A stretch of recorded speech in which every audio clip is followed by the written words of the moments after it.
Morning. Happy Friday morning. There's a lot going on today. I first just wanted to mention that I also, along with my colleague, Mr. Chair, Harry Keeley, want to thank the board members, my colleagues, for electing me as vice chair of the board. It's an honor and a privilege, and we hope to do you proud this year. We have a lot of good work to do, so thank you for that vote of confidence. And also chairing the investment committee, so there's a lot going on. And I'm really grateful that Paul is going to be stepping up as the vice chair of investments moving forward. So I think we'll make a good team as well. So I did want to just mention something as a point of personal privilege this morning. Many of you know that I'm a community college faculty member at City College in Los Angeles. And today there's going to be some action happening over at the Citizen Hotel. You've heard Jack report about the status of CCSF, which is our sister college in San Francisco. It's a community college that has a lot of branches around San Francisco. It serves 80,000 students. And CCSF has had some issues with an accrediting agency, ACCJC. And at this point, their accreditation is threatened.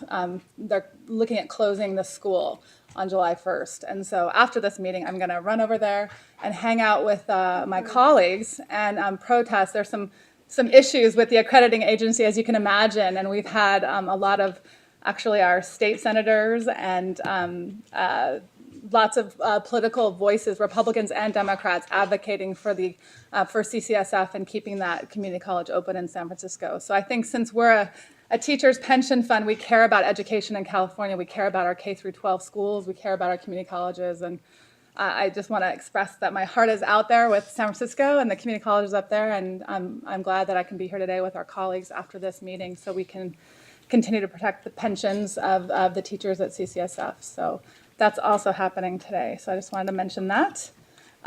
With that, we'll take roll. Lamont? Good morning. For the State Treasurer, Mr. Moore. Here. For the Director of Finance, Ms. Ortega. Ms. Higa. Here. Ms. Dillon. Here. Mr. Keeley. Here. Mr. Rosensteel. Here. For the State Superintendent of Public Instruction, Mr. Zeiger. Here. Mr. Unterman. Here. And for the State Controller, Mr. McGuire. Here. Ms. Hendricks, you have a quorum. Excellent. Thanks, Lamont. So item 1 is approval of our committee agenda and work plan. Move approval. Second. All those in favor say aye. Aye. Opposed? Abstentions? Excellent. It's approved. We're going to go ahead and move into our closed session. Before we jump back into our open session CIO report, I do, as a board member, when I walk through these doors of this building, I walk in and I see a lot of happy people. I see a lot of people who enjoy working at CalSTRS, and I think yesterday with some of the presentations that we had, I think it's just, you have a sense of, I think I'm proud to be a CalSTRS board member because of the culture that's in this room. And as you guys are emissaries in other places, our investment staff travel around the world, the reputation of CalSTRS is a good one. And institutional investors, that's not always the case. So I'm very proud CalSTRS board member. And today I just wanted to give a shout out to some of our investment staff that have won some awards. We just keep winning awards. Our building won an award. And I just want to, in the midst of all the tough decisions we're making, it's great to celebrate accomplishments of our colleagues. So I did want to mention an institutional investor, which a lot of us read copiously. I just wanted to give a shout out to David Murphy in Global Equity. If he could just stand. There he is. So he got an award from institutional investor.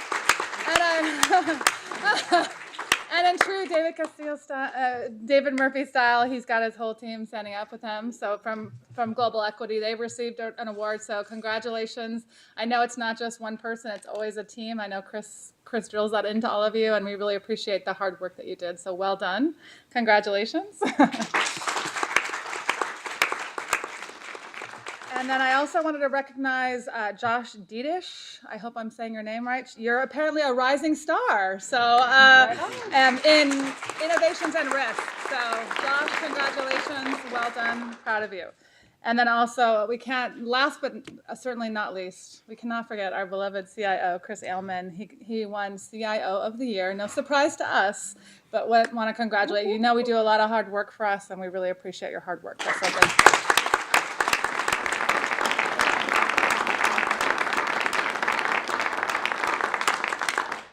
So now let's get to work. Great.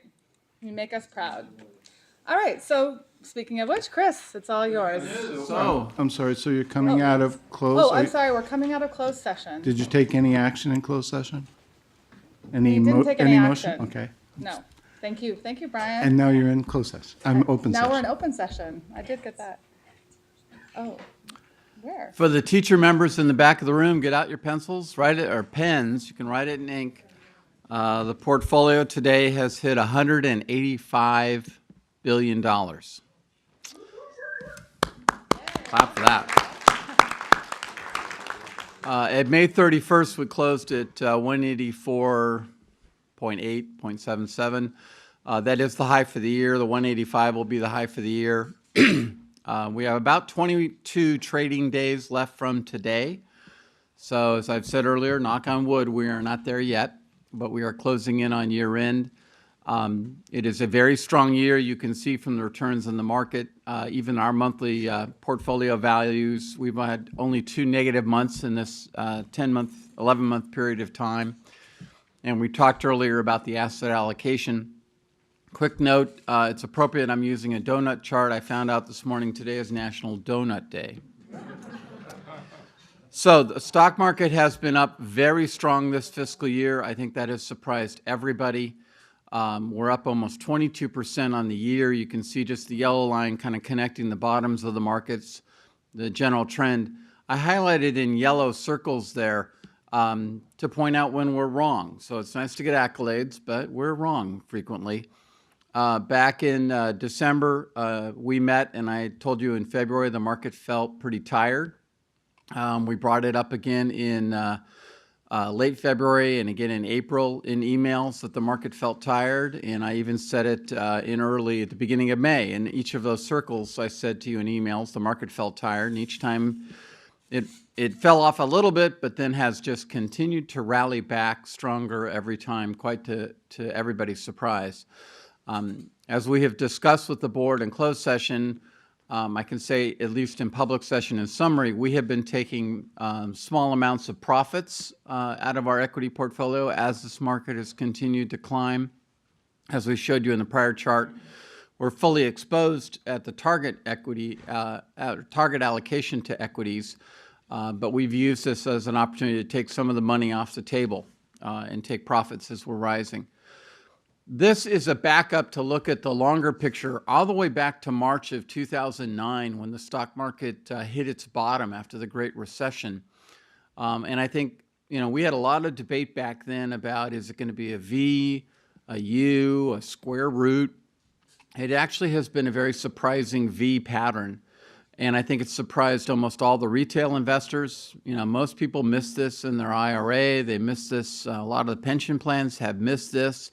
People, as we've said, there's a million reasons to be afraid of the market, but quite surprisingly, it has rallied very strongly during this time period and has averaged up 20% a year now for 5.25 years.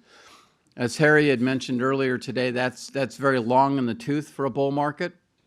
So we've been expecting it to peter out and trail off. But I will go back to what we have said in the past. You don't fight the Fed. And the Fed is still pushing a risk trade into equities, and there's not a lot else that looks attractive. I went back and looked at my slides at June of 2012, and I had put up, some of you in the board will remember, a picture of a bunch of people trying to cross a very muddy river.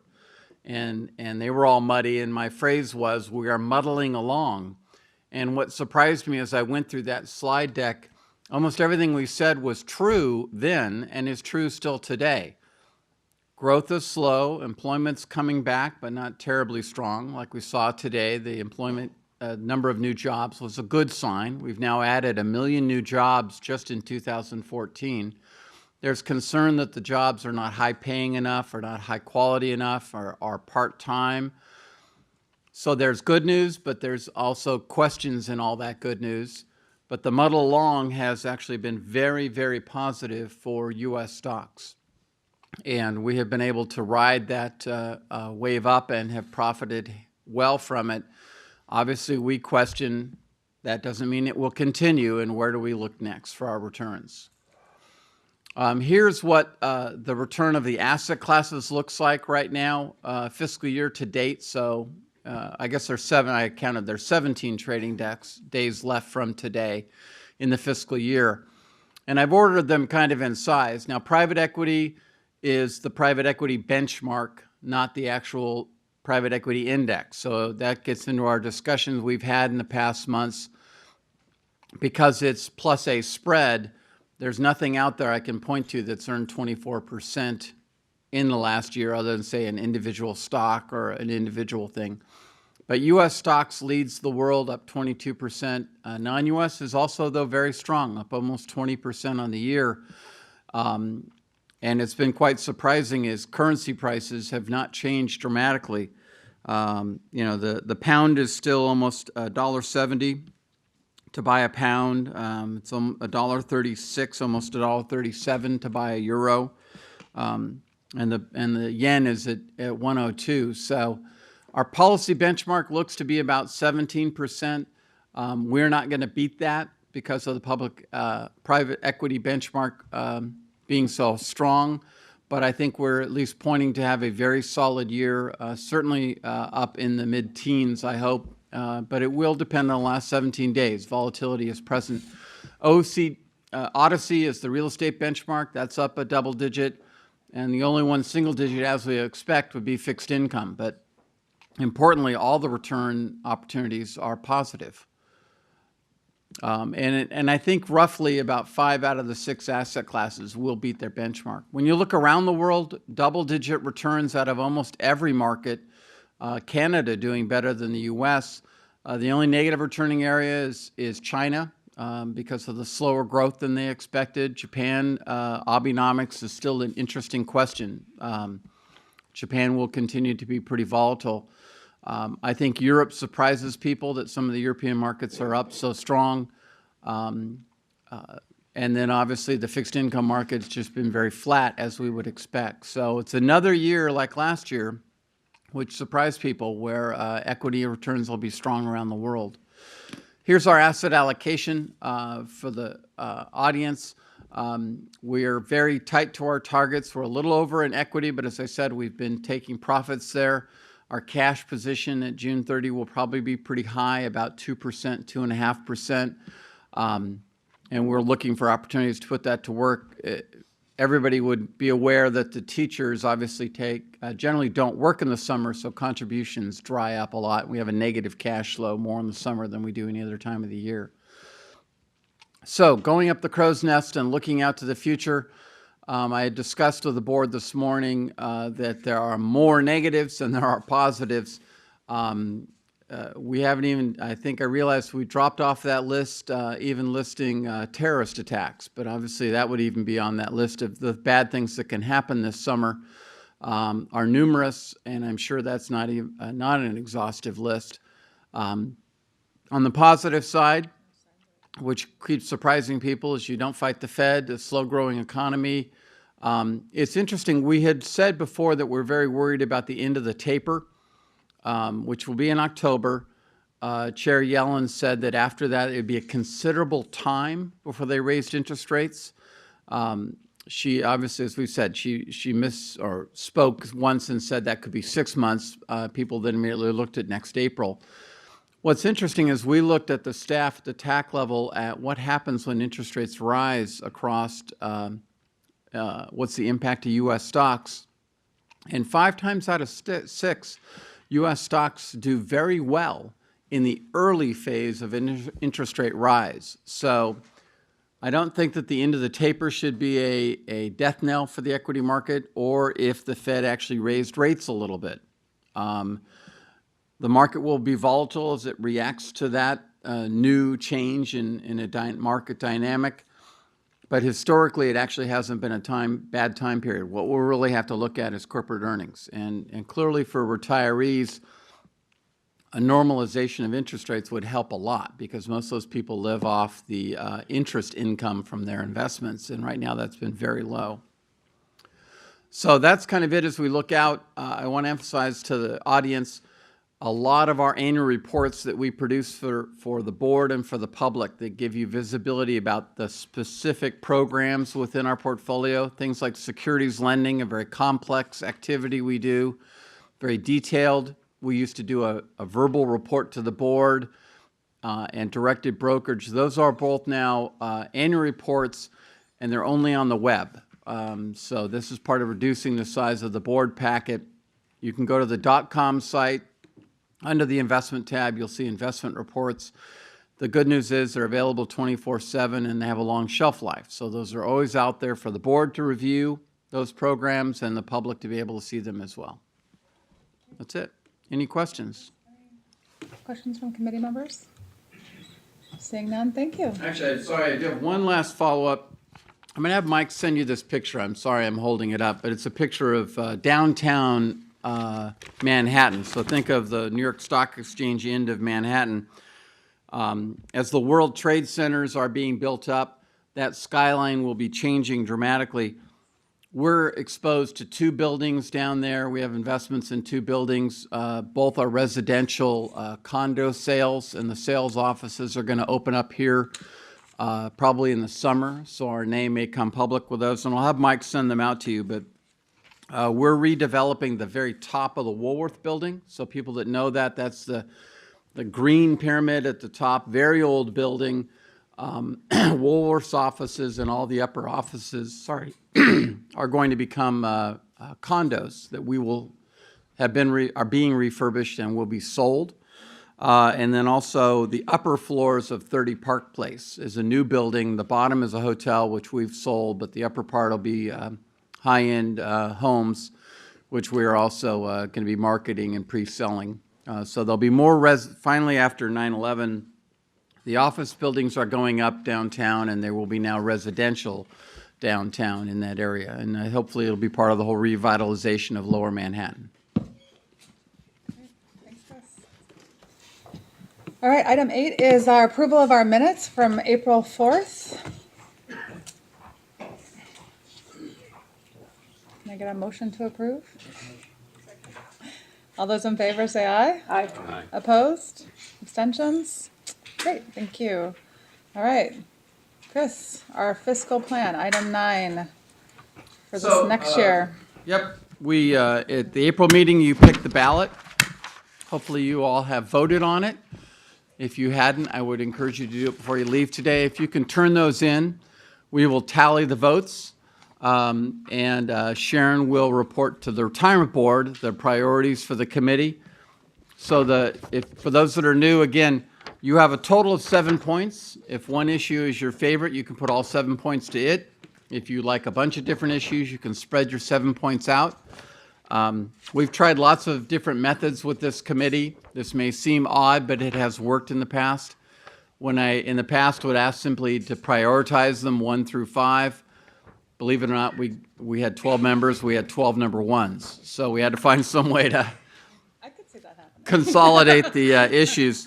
You also asked for the consultants and I to list our favorites, our recommendations, which is on the back INV 45.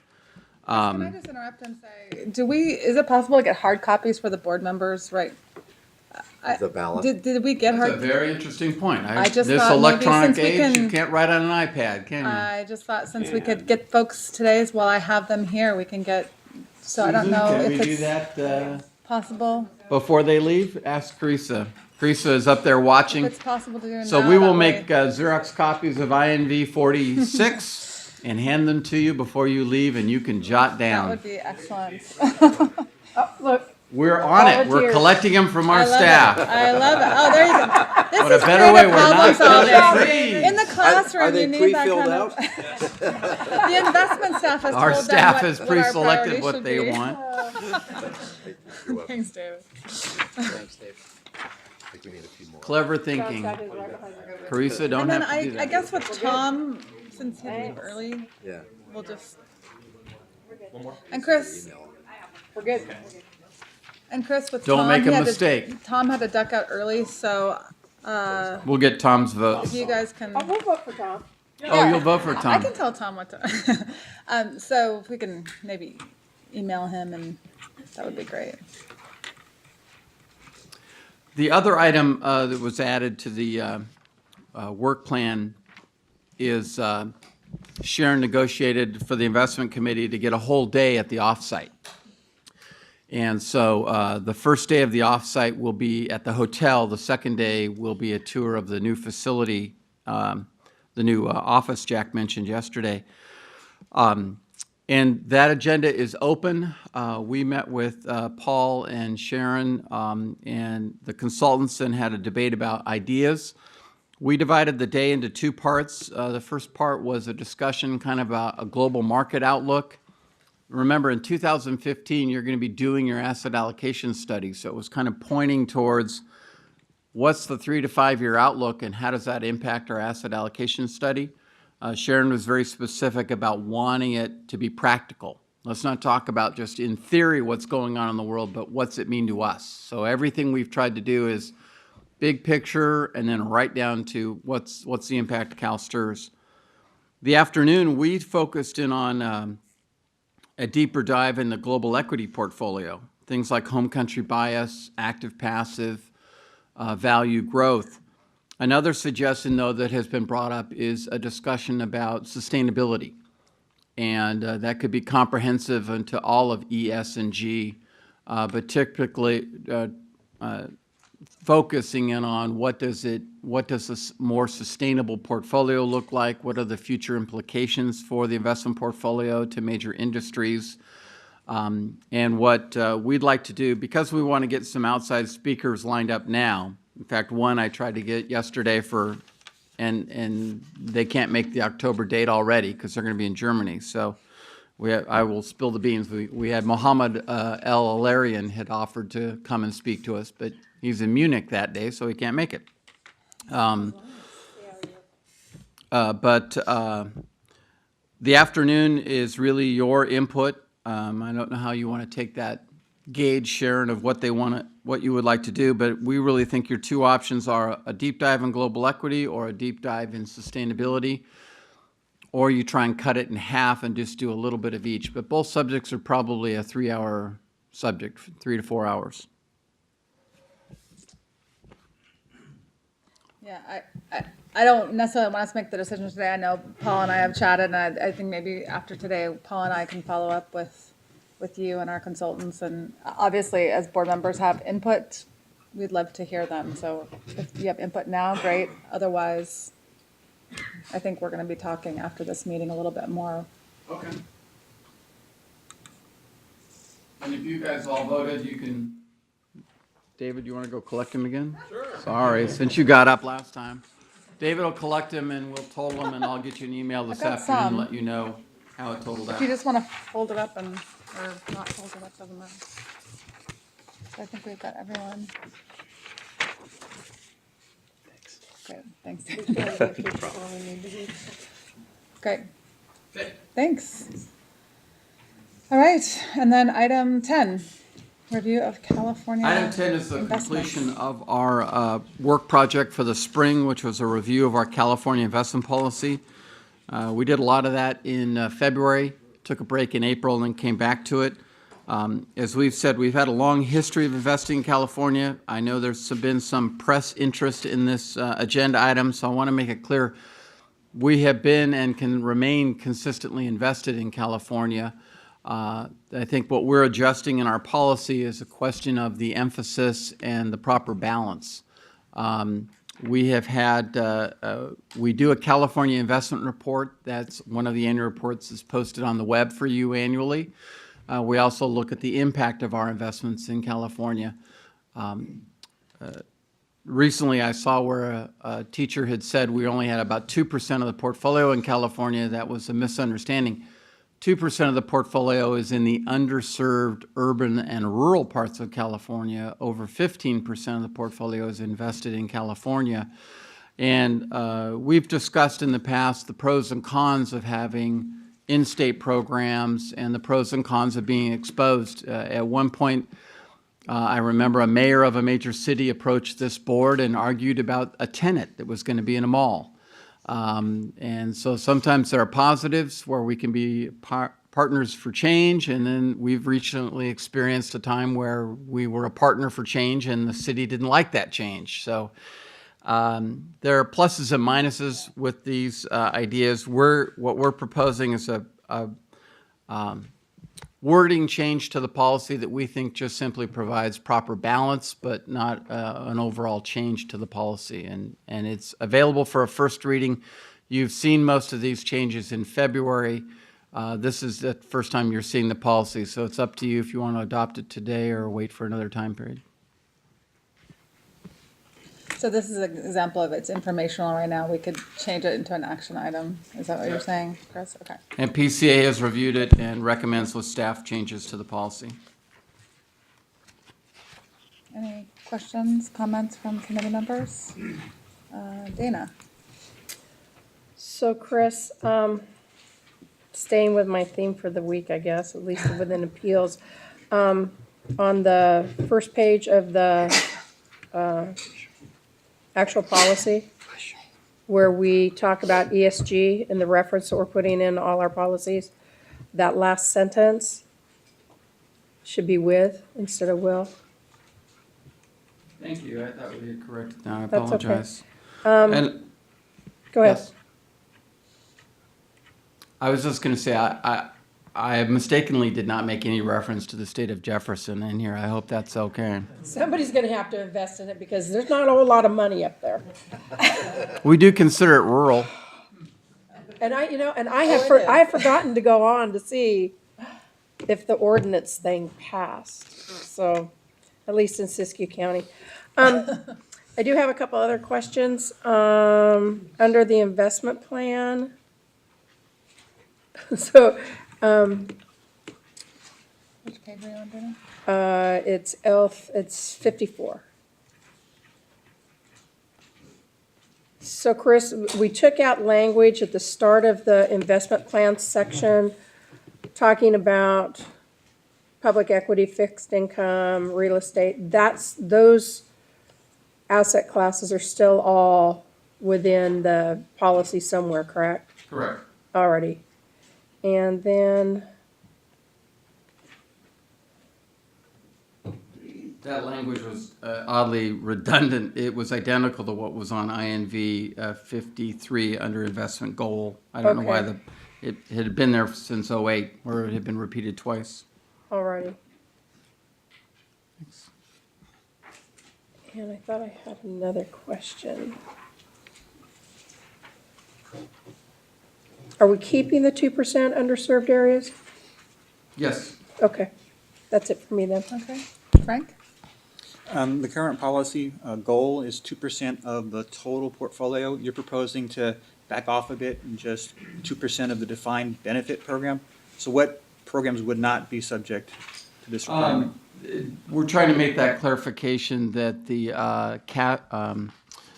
the pension 2 assets, which are self-directed by the employees, try to be clear when they fall under the policies, when they don't.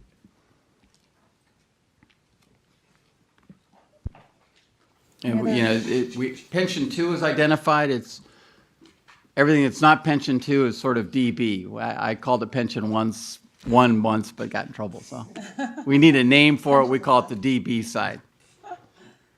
Any other questions or comments from board members? So this is a first reading, so the question is whether we feel comfortable at this point, we can convert it to an action item and move to approve this today? What's the sense of the board, the committee? So I'd entertain a motion. Oops, let me get you. Yep. Well, since nobody seems to have any questions, I'm not quite sure why we would want to come back to it again. Exactly. So So I will make a motion. motion Perfect. to adopt this. Second. All those in favor say aye. Aye. Opposed? Abstentions? Great. So first reading and we have approved. Thanks, Chris. Thanks, Paul. All right, item 11 is a review for information request. Lamont? I did not have any. Great. Okay, item 12 is a draft agenda for the July 2014 Investment Committee meeting, and I know there's an addition. Yes, I believe the committee is going to add an information item to the July agenda. And it will be a first reading of a revision to the private equity investment policy. Thank you, Lamont.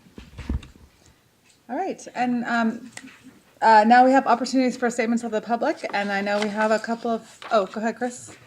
I apologize. Under future agenda, just to give you, we tallied the votes quick because my staff is a Wow. crack staff. They do a love great it. job. The number one, Love it. Timber. they're quick. No, the number one choice was item 2, a review of the risk of investment return shortfall and shortfall management tools.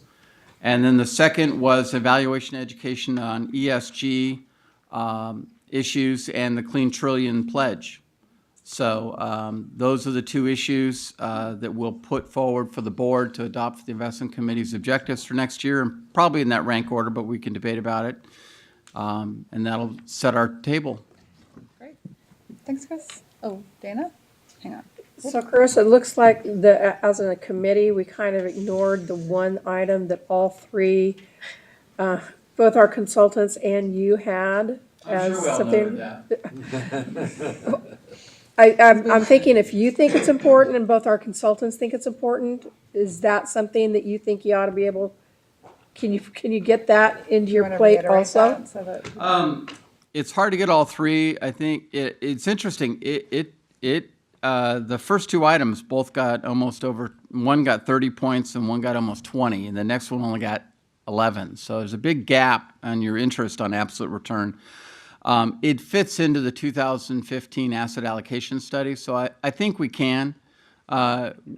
We spend a lot of time talking about it because it's a real hot topic in the investment industry, and I think we'll put our heads together to try and, some of that will come up under the shortfall management tools. So it intersects, I think, there a little bit. So we'll flavor it. I still would argue that knowing the committee over all these years, 2 items is a lot for us to complete in a year. And we'll try and get it done. I just want to make sure, I mean, one of the reasons why we went with 2 consultants is so we would get the best thinking from both. And lo and behold, we've already decided we don't necessarily want to hear their opinion on what all 3 of you agreed on. So I would hope we could work that out somehow. There's a certain irony in that, huh? There is. Yeah, thank you. Great, This thank you, one's been Chris. full of I was just going to say, there's been plenty of. So our last item is opportunities for statements from the public, and I see that we do have 2 requests to speak. And so I'll take them in the order I received them, and we limit public speaking to 5 minutes. I have a little timer on my iPhone. And so Deborah Sylvie, I believe. So she's representing 350 Bay Area and CalSTRS members. So. Okay, thank you for giving me an opportunity to speak to you today. I am Deborah Sylvie from 350 Bay Area, the Divestment Campaign, and I'm also a retired community college instructor. And as such, I represent many teachers and retirees who are at a point in history where we see that business as usual is not working for our climate. And we see divestment as our tool for moving us away from a disastrous climate catastrophe.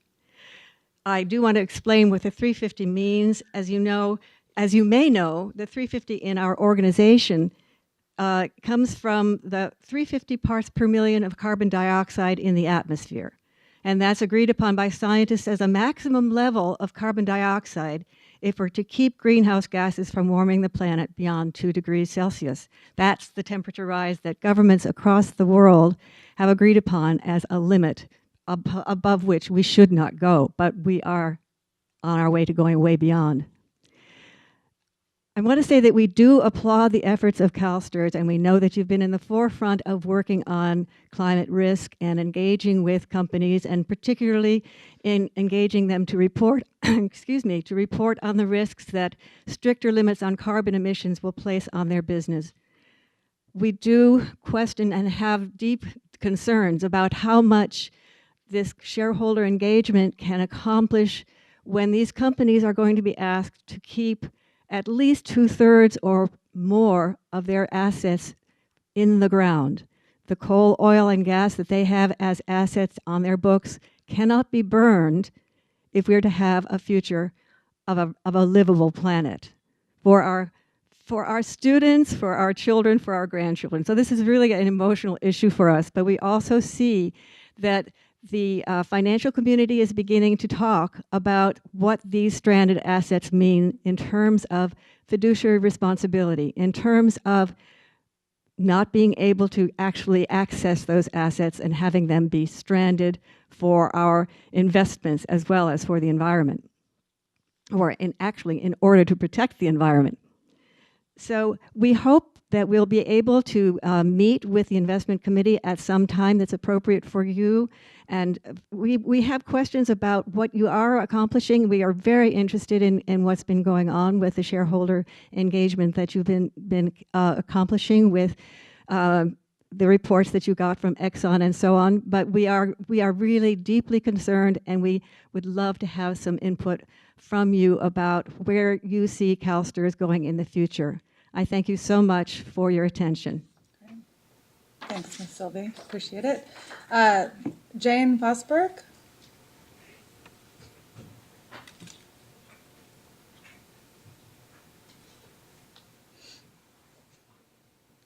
Thank you, members of the Investment Committee, for allowing me this time to comment.